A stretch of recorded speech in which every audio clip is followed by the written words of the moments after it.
dalam akidah Ahlussunnah wal Jamaah, Allah mencintai dan dicintai, ya. Allah mencintai dan juga dicintai. Bukan cuma Allah dicintai saja, tetapi Allah juga mencintai. Dan ini suatu rahmat dari Allah Subhanahu wa taala. Bagaimana Allah mencintai ya makhluk yang tidak bisa apa-apa. Biasanya kalau orang mencintai itu karena selevel ya, mencintai teman sama teman, kawan sama kawan ya. Tapi kita makhluk bisa dicintai oleh Allah Subhanahu wa taala. Dan Allah mencintai banyak hal ya. Allah mencintai amalan hamba ya, yang baik. Makanya sering ditanya, ayul amali ahabbu ilallah, amalan apa yang dicintai oleh Allah Subhanahu wa taala.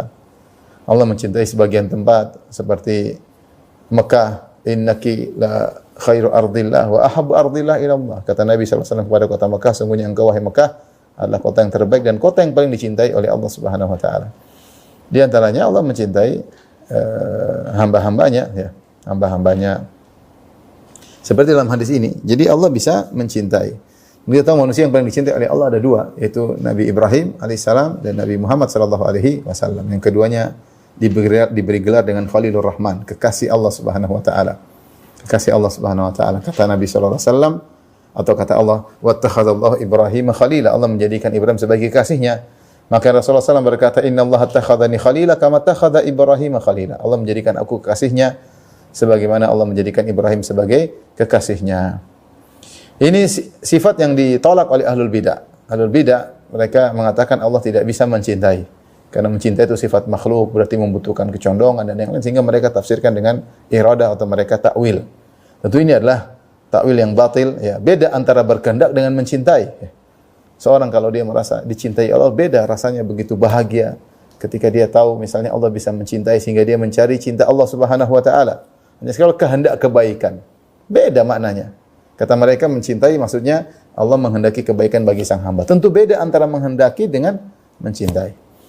Kalau kita bilang kenapa kalian tidak menafsirkan mencintai? Kata dia mencintai kecondongan. Kecondongan itu kecondongan hati.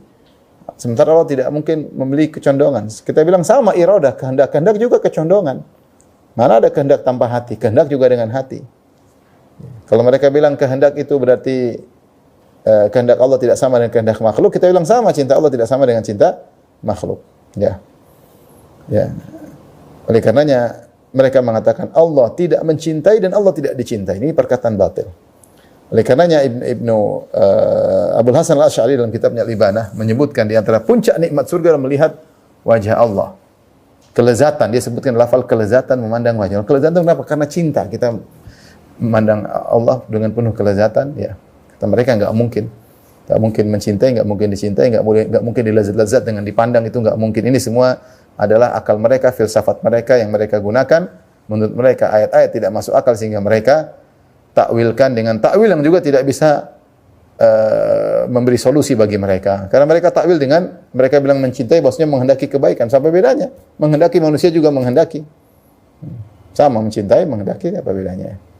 Sama-sama dimiliki oleh manusia. Kalau kalian bilang menetapkan sifat mencintai tasbih menyerupakan dengan makhluk, sama menetapkan sifat berkehendak juga sama seperti makhluk. Dan kaidah al-qaulu fi ba'dhi sifat kal qauli fi ba'dil akhar.